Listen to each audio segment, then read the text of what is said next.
My husband couldn't forgive my past mistake because of a 15-year-old videotape. 10 days ago, I discovered that my wife of 6 years was caught on camera at a friend's bachelorette party along with 2 male dancers. This event was secretly filmed by another woman at the party using a cell phone. Later, this woman confided in her boyfriend, who happens to know me, although this guy and I are not friends. Friends, we share some mutual acquaintances from high school. His girlfriend told him not to reveal the video or share it with anyone, and they kept it hidden all these years. It is important to note that this guy and I were never on good terms, we just crossed paths due to our mutual connections, but they broke up some time ago. Since then, he's been casually showing the video to his friends as some sort of entertaining story. It's become a recurring topic at gatherings or guys' nights out purely for amusement. Most of the women seen engaging in inappropriate acts in the video were in relationships at the time. I can't help but suspect that they were mocking me and the other guys, although that could just be my own insecurity talking, as the story had never reached me or any of my close friends. That changed about a month ago, when one of our mutual friends was having a drink with this guy. The conversation somehow turned to the story and he started joking about how his ex-girlfriend had recorded a group of us having sex. Girlfriend had recorded a group of girls going wild at a bachelorette party, including 2 dancers who got involved with one of the women who happened to be my girlfriend at the time and now my wife. Apparently he had trust issues with his girlfriend at the time and was keeping a close eye on her activities, so she recorded everything as proof of her innocence in case he suspected her of cheating. This led to her involving her friends to prove to her then boyfriend that she was the innocent and virtuous one. According to our mutual friend, during this incident all the women including the one with the camera went backstage to the dancers' dressing room. My friend was the only one who went all out, not just BJing and flashing. She took both dancers in her dressing room at the same time while her other friends gave BJs and flashed. She was plowed by both dancers while the other woman secretly recorded. About a month ago my friend became aware of this situation and felt the urge to confide in me, however he struggled with this. He understood the depth of our love for each other, especially considering that we have 2 young daughters together, ages 3 and 5. 11 days ago, on a Friday, my friend contacted me and expressed a desire to discuss something important. His tone during the conversation indicated the importance of the matter. The following day we arranged to meet at a bar and I noticed that he was already there when I arrived. His anxious demeanor upon my arrival made it clear that he was preoccupied with something, and I suspected that it had more to do with me than himself. I grew up in a tough neighborhood. I'm a big guy, standing 6 feet 3 inches. I've had a few run-ins with the law in the past, mostly with the law, mostly with the law, mostly with the law, mostly with the law, mostly with the law, mostly with the law, mostly with the law, mostly with the law, mostly with the law, mostly with the law, mostly with the law, mostly with the law, mostly with the law, mostly with the law, mostly with the law, mostly with the law, mostly with the law, mostly with the law, mostly with the law. I've had a few run-ins with the law in the past, mostly related to my crew activities, which gave me a certain reputation. However, all that is behind me now. Among my peers I've always been seen as a natural leader, with many guys looking up to me. During my teenage years I used to be quite aggressive and got into numerous fist fights, but going to jail a couple of times. Getting married and having kids has changed me. It's been over 8 years since I last got in trouble. I'm less aggressive now, more composed and mature, especially since I have 2 kids in a stable union job. Electrician. I have a long history with one of my friends that goes back to high school. I used to protect him from bullies because he is a year younger than me. Now at 29 and working a decent corporate job, our social circles didn't overlap much anyway. When I sat down at the bar, I could tell from his body language that whatever he had to say was about me, and it made me quite anxious. So I turned to him and asked him how he was doing and what was bothering him, and he replied that what he was about to tell me could seriously affect my relationship with my wife, but that he felt I needed to know, that he didn't want me to find out years down the road that he knew something but didn't tell me, that he felt it would be dishonest to keep it from me, and at that point I thought he should just go ahead and spill the beans. Then he dropped the bombshell. A few weeks ago, while hanging out with some friends, one of them showed him a video from about 5 years ago. The video showed my wife in a dressing room with 2 dancers. When I heard this I couldn't believe it. I was flooded with emotions of anger, confusion and shame all at once. At one point I had the urge to confront him, thinking it might be some kind of prank, but deep down I knew it was true. I distinctly remembered the day my wife attended a bachelorette party for one of her friends 5 years ago. At that time we had been dating exclusively for about 7 months but had not moved in together yet. My friend came from a traditional Irish Catholic family and she was exceptionally beautiful. I truly love my wife, so my first reaction was to protect her honor and reputation. In the past the old me might even have aggressively confronted my friend for bringing this up. I inquired if my friend had the video and he claimed it was on his friend's phone. He said he only saw part of it, but I suspected he was lying because people don't usually watch only part of something like that, but that detail doesn't matter at this point. I realized that my friend wouldn't bring me here just to make a cruel joke about my wife's affair, which would be extremely risky with someone like me, so I asked him how I could contact the guy with the video. And my friend said he could arrange something. I asked if I could have the guy's phone number and my friend went out to make a call. We went out together and when he came back he told me that the guy hadn't answered but had sent a text message. My friend assured me that he would keep me updated as soon as he heard back. At first I wanted to leave the bar and call my wife immediately, but my friend advised me to take some time to think about things before doing anything rash, so I decided to stay at the bar and talk to my friend about my relationship with my wife, which had been great up until that point.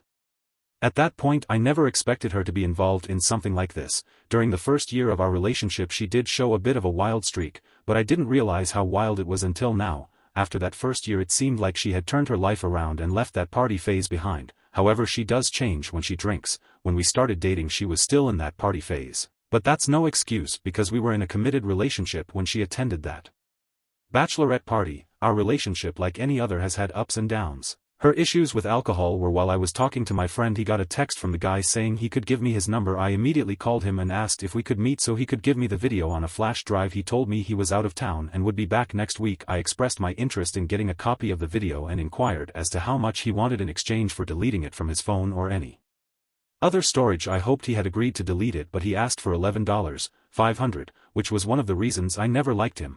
But I managed to negotiate it down to $11. There seemed to be no reason for him to keep the video. My wife and his ex-girlfriend were no longer friends, and his ex-girlfriend probably I think he was just being a jerk. But I was glad he asked for money because it allowed us to work out a legal agreement that prevented him from releasing the video to the public, leaving me as the sole owner of the only copy.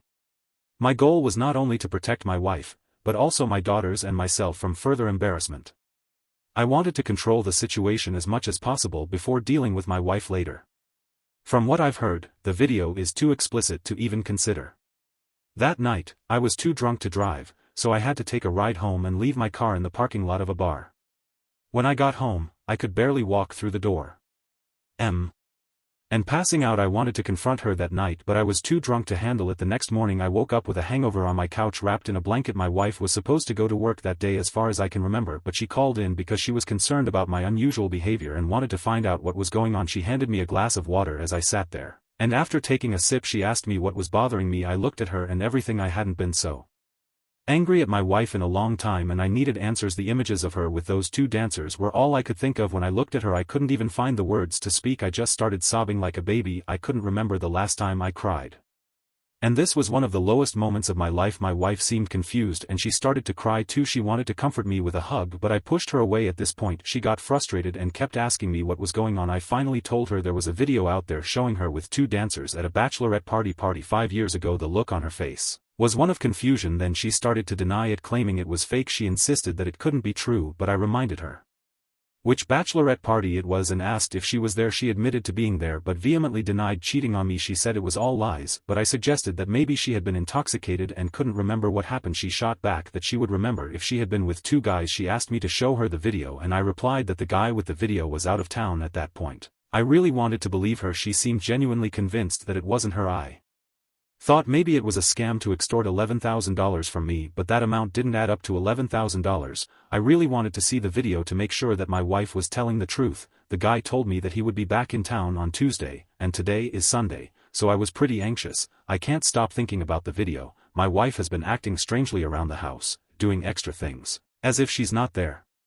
Around the house, doing extra things as if she feels guilty. She keeps asking if I'm okay, making it seem like I'm the crazy one, or that I just made this whole story up. Who would make up something like this? Until Monday, I couldn't wait any longer. I told the guy we didn't have to meet right away. I could send him $1. He told me he didn't have enough space on his Dropbox and couldn't delete anything to make room for the video, so I suggested he create another Dropbox account, which he did by Monday night. I sent him $11. I opened the video and saw a group of women, including my wife's friends from back then, cheering with excitement as the dancers performed. Then I saw my wife touching the dancers in their private areas through their clothes. The footage cut to the dressing room where my wife and two other women were on their knees preparing the dancers. I counted about 5 guys, if you get my drift. And then there's another part of the video where my wife was engaged in acts Strokes, axe slaps, axe kicks, axe strokes, axe strokes, axe strokes, axe strokes, axe strokes, axe strokes, axe strokes. The video was just as explicit as I had feared. It looked homemade and poorly made, but it was definitely her. There was no mistaking it. Her voice was unmistakable. This private moment that I thought was just between us was actually shared with total strangers. It seems the dancers knew they were being recorded but didn't care. I'm not sure if my girlfriend and her friends knew because they never acknowledged it. She wasn't forced into anything. In some cases she actively sought out attention and even took the initiative. She gave it to a bunch of guys she met that night, but the very first time I met her she acted like she wasn't so easy. While I didn't get the sense that she was some sort of pure Mary when we started dating, she didn't pretend to be that way because she was a party girl at the time. She made me wait about 2 months before our first intimate encounter. Now, everything I thought I knew about my wife is being called into question in our current relationship. Her being close to me is a big deal, especially after our second daughter was born, and here she was enthusiastically engaging in acts with complete strangers without holding anything back. I just need a break because I always believe that there are special moments you share with someone you love, and it feels like that belief has burst in my face like a bubble. This is seriously affecting my self-esteem, and the worst part is that she is not my wife anymore. And the worst part is that I can't help but think that I wasn't enough for her back then and I'm not enough for her now. I've gained a few extra pounds now, but back then I was in good shape. I'd like to think I'm a good-looking guy, but still she did this to me. I would like to think that I am a good-looking guy, but despite that she did this willingly with this guy. I am curious if any of you guys in relationships have experienced something like this, because it can't have been just me. My wife up until I saw this video was almost perfect, a great mother to my 2 girls, takes care of me, and she is not lazy like most unfaithful wives I have read about on this site. She is completely traditional now, though I might not have said this when we first started dating, but she has grown into it over time. That is what makes it so hard to just walk away from all of this. Regarding your question about protection, they did use it. Not that it really matters, but they did use protection, and she was so into it that she probably wouldn't have noticed if they hadn't. I remember how adamant she was about using protection the first time we were close, and it actually worked. I remember how insistent she was about using protection the first time we were close, and it actually won her some points in my book back then. This whole situation makes me wonder if our relationship has been a big lie this whole time. Maybe I don't really know who she is. Maybe she's had other partners that I don't even know about, because she could have sworn on her life that the person in the video wasn't her before I saw it, if I had just heard about the video and hadn't seen it. When she came home that night, I plugged the video into my TV so she could clearly see that it was her. I admit I went overboard because I was furious with her. I thought she would show some remorse or ask for forgiveness, but no, it was like she had prepared excuses in advance. She even claimed that we weren't in an exclusive relationship at the time, and went so far as to say that we weren't even in a relationship. I fired back. Even if she was right about us not being exclusive at the time, though we both know she's lying, how is it normal to be close to 2 men like that? I pointed out that she was clearly a willing participant and there was no point in the video where she resisted. She countered by saying that the video was tampered with and didn't show the whole picture. She also blamed alcohol, but she may have been a little tipsy, but she was fully aware that her motor skills were normal and that she was in control of the situation. I didn't want to argue with her, but it felt like she was avoiding full responsibility. She got angry at me for bringing this up, insisting that it shouldn't matter because we were just friends with benefits at the time, not in a committed relationship. She argued that it was in her past and asked how I would feel about it. If she was going to hold my past against me, claiming that she accepted me for who I was, she asked why I couldn't do the same for her. We had never had a violent relationship and I had never considered it, but the way she was evading responsibility made me feel close. I didn't want to do anything I would regret, especially since I was already on probation. Update: I packed some of my regular and work clothes and went to stay with a single friend who is also a coworker. My wife kept calling me to come home, but I ignored her calls. I knew I would have to face the situation eventually, but I was too angry to be around her. She sent me texts about how I was not willing to forgive her for her past, comparing it to how she had forgiven me for spending almost a year in jail for aggravated assault and being on probation for 10 years. I didn't go to college, but my wife did, and she works as a physical therapist, and I still make more because I'm a union electrician during the day, and I take on extra projects, usually at night and after work, that are quite profitable. I felt like our marriage had become a joke and I wasn't sure who she really was. I'm not saying I thought I was marrying a perfect angel when I proposed to her. I knew almost everyone has some secrets, but this one felt like too much. I knew she had a history when we got together, but I thought she was like any other woman. I remember asking her how many guys she had been with and she said 5, which was obviously a lie because this was after the bachelorette party. I knew about 3 of her previous boyfriends and 2 short flings she had, so who knows how many more I wasn't aware of. Still, part of me believed that despite all this we still had a great relationship, but another part of me wondered what other lies she had told me. At this point I was deeply confused, and my life felt like it was falling apart. I couldn't stay with my girlfriend for too long because I hadn't been able to. I couldn't stay with my girlfriend for too long because I had electrical projects to work on and deadlines to meet. My house also served as storage and office for all my equipment, so I couldn't hide out at my girlfriend's house indefinitely.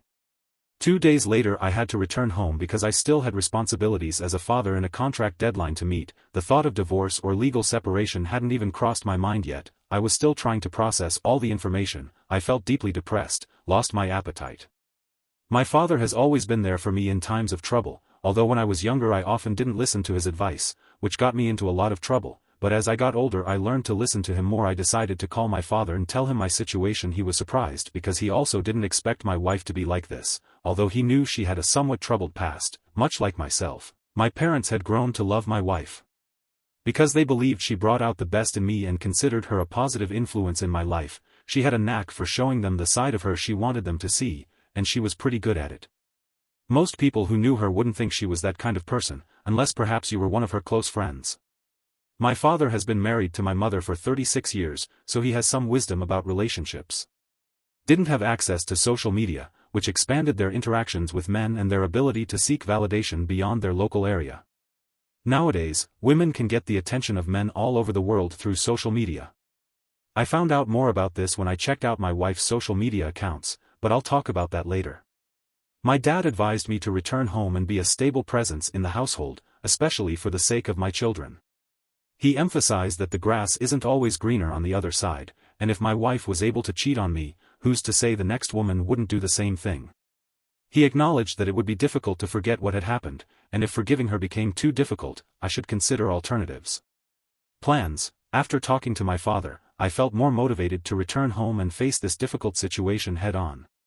When I returned home to take my daughters to school, my wife wanted to have a private conversation with me. Since I couldn't verify this, I had to take his word for it. I also informed him that I would be sending him some legal papers as we had agreed. By the time I returned, my wife was already home, and I was prepared for her to come clean and admit that she had cheated on me. She was sitting on the balcony when I arrived, but even looking at her I felt like I was staring at a stranger. The image I had of her before seemed to have been shattered. I used to think I was the only one with a troubled past, but at least everyone knows about mine and I am willing to take responsibility for it. When I got home she was on the balcony. We usually spent time there painting. She greeted me when she saw me, but I didn't respond. I went inside and took a shower and changed out of my work clothes. A few minutes later I joined her on the balcony with a beer in my hand. We sat in silence for a few minutes. My plan was to let her talk and see what other lies she could come up with. I could tell she was expecting me to start interrogating her, but instead I let the awkwardness linger between us. She began by apologizing for her infidelity, explaining that it had happened at a different time in her life, mentioning that when our relationship had just started she wasn't sure it would last, and she was still in a partying phase where she had done things she now regretted. I interrupted and asked her why she had been intimate with these men on the same night she met them, when I had been waiting for months for her to be close to me, even though she kept saying she wasn't ready. Her answer was that she wanted our first time together to be special and meaningful, unlike her encounter with the dancers, which she said didn't mean anything to her. I pointed out that she had been on her knees with them on the first day, so why did I have to wait for a special occasion? It felt like she was using intimacy as a reward for me, while she was freely engaging with strangers in an explicit manner in front of her friends. There weren't, but I expressed my disbelief. She suggested that I check her phone and social media, stating that she was telling the truth. I mentioned that if she had enough time to edit her story, she had enough time to delete any incriminating evidence from her phone. Although I didn't really expect to find anything on her phone, I decided to take her up on the offer. She gave me access to her passwords for everything. After our conversation, although I felt that she had admitted her wrongdoing to some extent, I still believed that she was not revealing everything. The seed of doubt had been planted, and I could no longer fully trust her.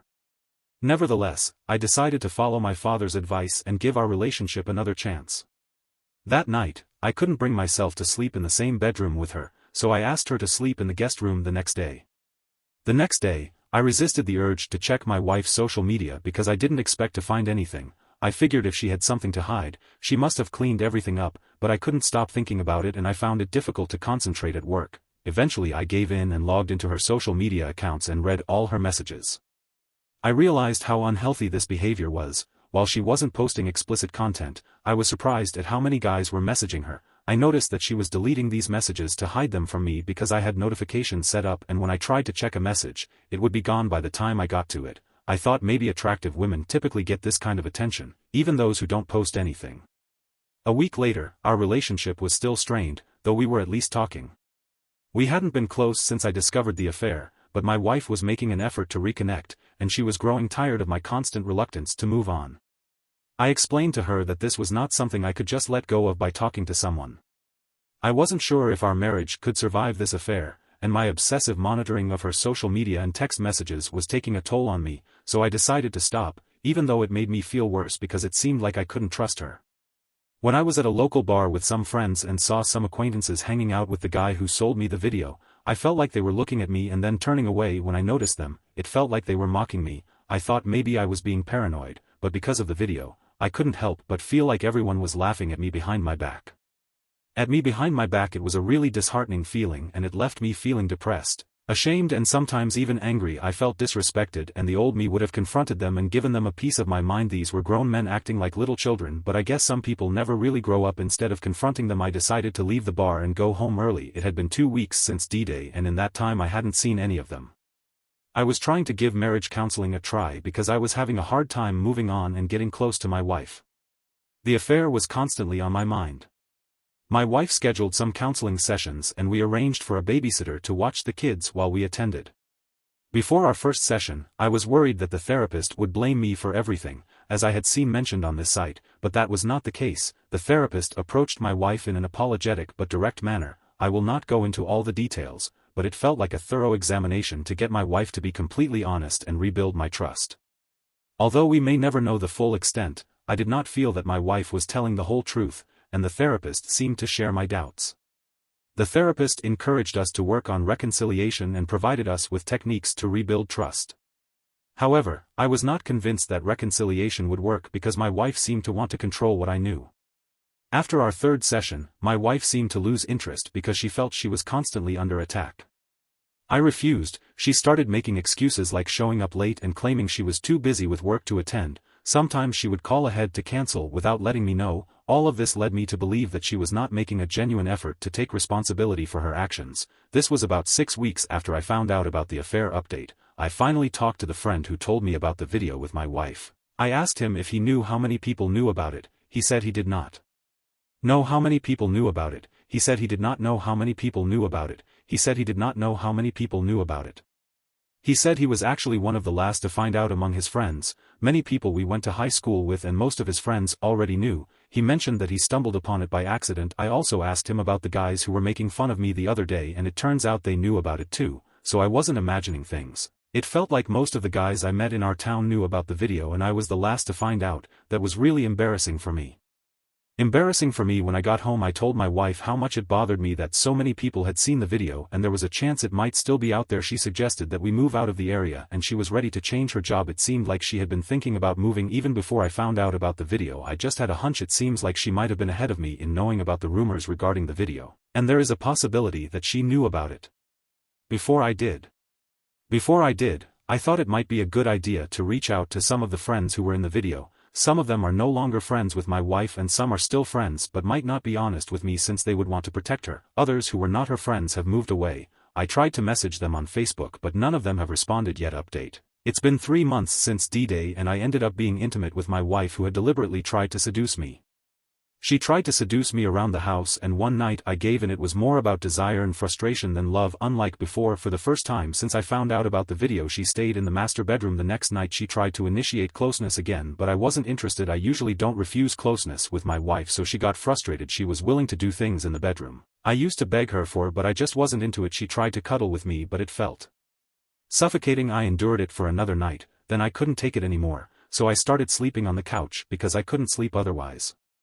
The next day she said she hated to see me suffer like that over nothing, and suggested giving me a pass for a year, but I explained that it wouldn't change the fact that she wasn't the person I thought she was. Being intimate with other women meant nothing to me. I wanted something more meaningful with someone I loved, but I didn't feel like I could get that from her anymore. After about 4 months I called my dad and told him that I didn't think I could forgive my wife and that I was considering legally separating from her. My dad suggested that I move to another place for a few months, thinking that some time apart might help. When I came home that day I told my wife that I was looking for another apartment close by so that I could still see the kids as often as before. She pleaded with me but my mind was already made up. Update: a week later I signed a month lease. She said that I would be able to see the kids as often as I wanted to. To all this time I was having doubts about the whole separation idea. I didn't want to move away from my kids or leave my wife. I really tried to stay, but I felt like a temporary break from my wife would be good for my mental health. My intention wasn't to move out permanently, but to take some time for myself. Plus I still have the keys to my house where I keep my work tools and equipment. The night before I moved into my apartment I had a serious argument with my wife. She got really angry with me, claiming that she had given me space throughout this whole process. She thought I was acting completely irrational. She said I was going crazy for leaving her over something that happened when she wasn't even sure we were in a relationship. I told her we've talked about this before and I think there are still things she's not telling me. I need some time to collect myself. She asked me how long we'd be separated and I said I'd give it 2 months since most of my things are still at the house. We agreed to work towards reconciliation. After I moved into my studio apartment I felt more at ease. The first day was tough because my wife was really upset with me. She even told our 5-year-old daughter that I'd left her. Who says that to a 5-year-old? When I went to drop off my 5-year-old at kindergarten and my 2-year-old at daycare, my daughter told me that I'd left her. I told my daughter that I had not abandoned her because I was still here taking her to school. After dropping my daughter off at school, I called my wife and told her that she should feel bad for trying to manipulate our children by telling them lies about me. I asked her not to involve them in this situation. She refused to admit any wrongdoing and insisted that she would not lie for me because in her mind I had abandoned them. I reminded her that the only real change was that I was no longer living with them but I was still fulfilling all my responsibilities as a father. The next day I went to work. After work I went straight to my client site to finish some extra projects. Then I went home to rest. It was pretty much the same routine every day. I tried to avoid socializing too much because I didn't want to run into people who had seen that embarrassing video of my wife or be ridiculed again, so I didn't want to have to worry about that.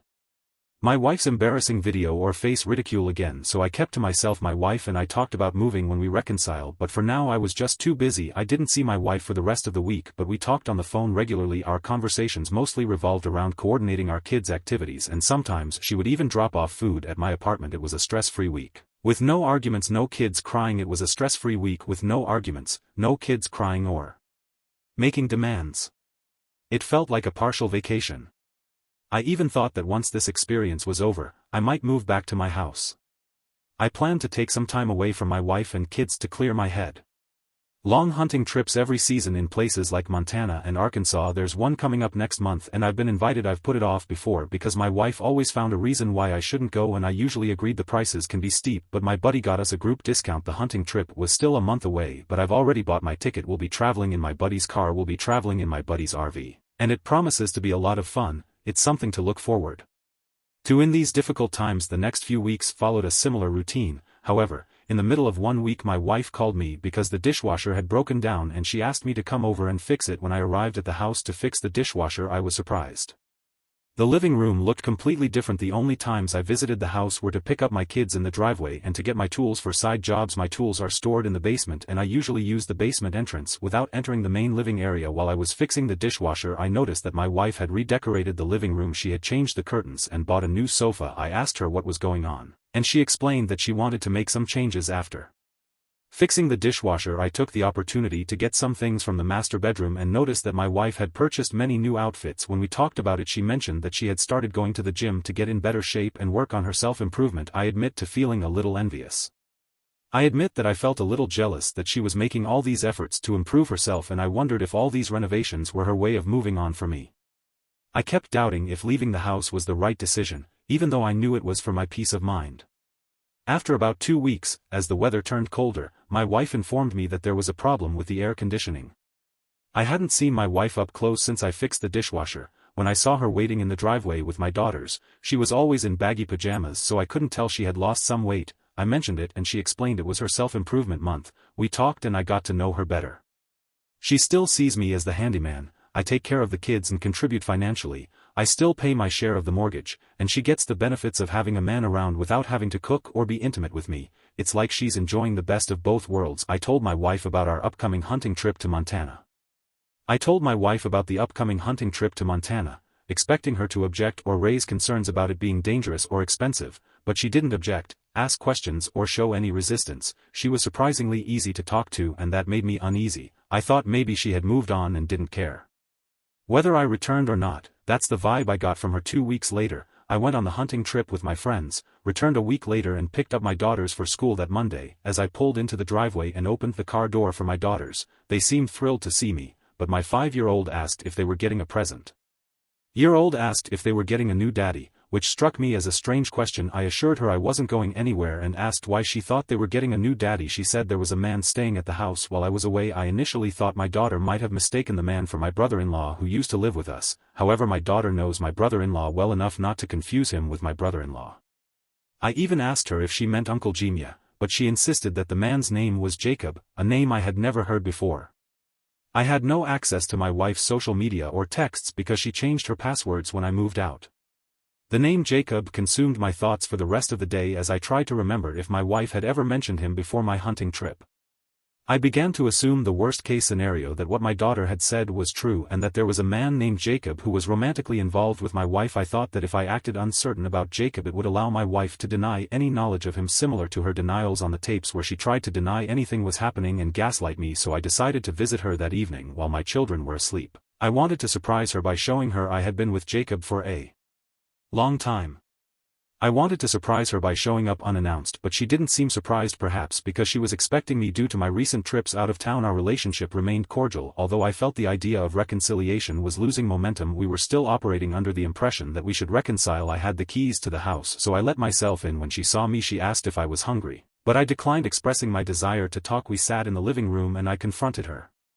I immediately confronted her with what I knew about Jacob and why she was having an affair. When we had agreed to work on reconciliation, I watched her body language closely to gauge her reaction. She nervously ran her fingers through her hair, a sign that she knew she had been caught. Quickly she lifted her head and explained that Jacob was a co-worker. They had a close working relationship, and since I was not there she had called him for help with the household. I pressed her further, asking if this help included the household chores. I told her that Jacob was a friend of mine and that he had been working with her for a long time, and that he had been working with her for a long time, and that she had been working with him for a long time.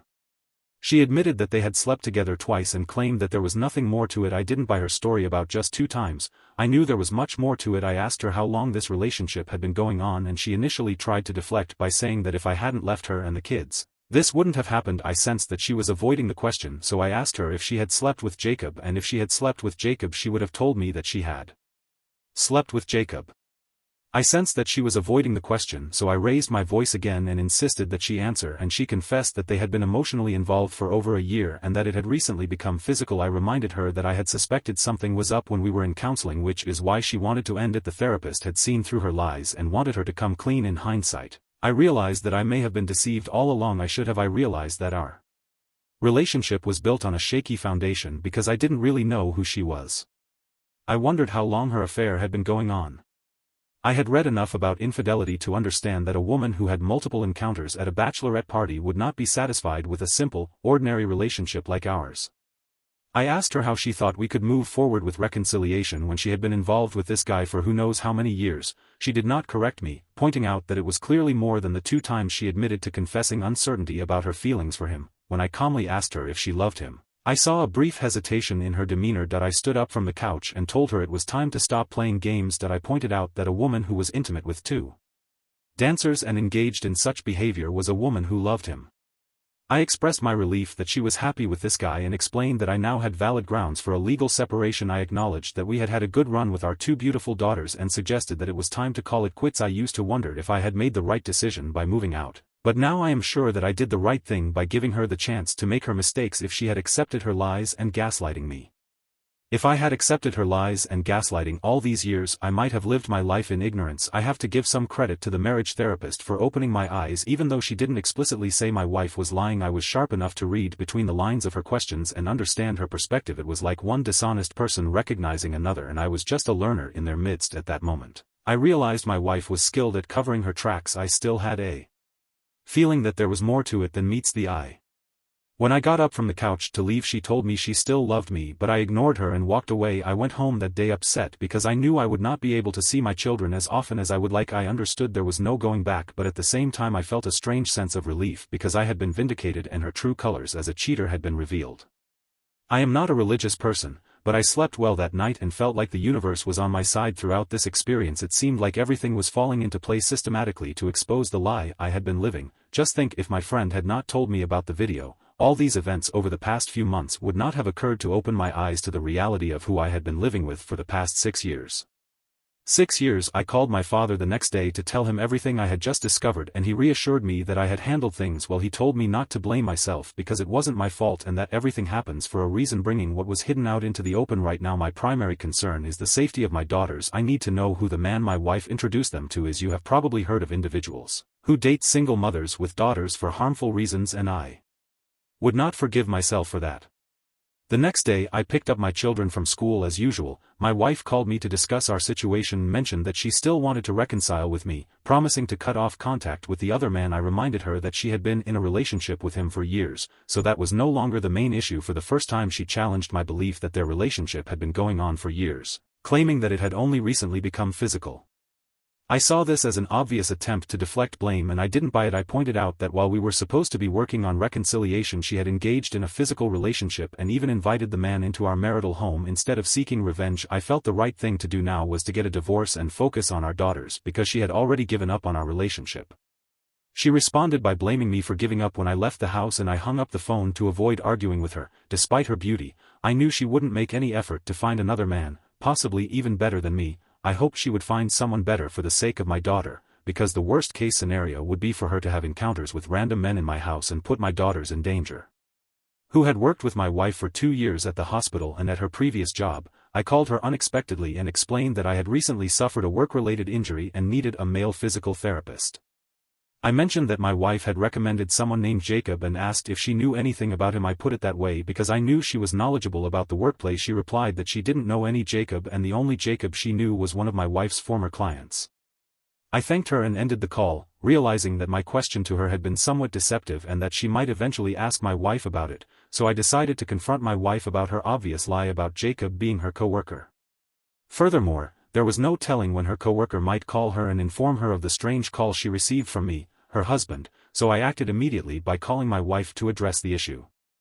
I asked her why she had lied to me about the identity of her affair partner, pointing out that Jacob had been her client, for I told her it was my right to know that she was not bringing strangers and potential dangers to our daughters. She responded by saying that Jacob was not a dangerous person. He was a widower and a businessman who owns several hotels in the area. She claimed that he was a clean and trustworthy person she had known for years, and he had been her client when his wife tragically passed away. She mentioned that they had a good chemistry but could not pursue anything because of their marriage. After my conversation with my wife's colleague, I strongly suspected that my wife had been involved in a physical relationship with one of her wealthier former clients for well over 2 years, or possibly more.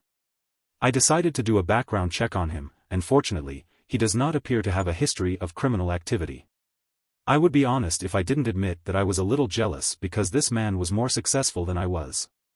After the Bachelorette incident, it was crucial for me to start fresh. Some of you may suggest DNA testing for my daughters, but I don't think it's necessary because they resemble me. 2 months later, we divorced and I sold the house, splitting the proceeds. My wife moved in with her affair partner, who owns several properties. Although his primary residence is 50 yards away, I also moved to another city.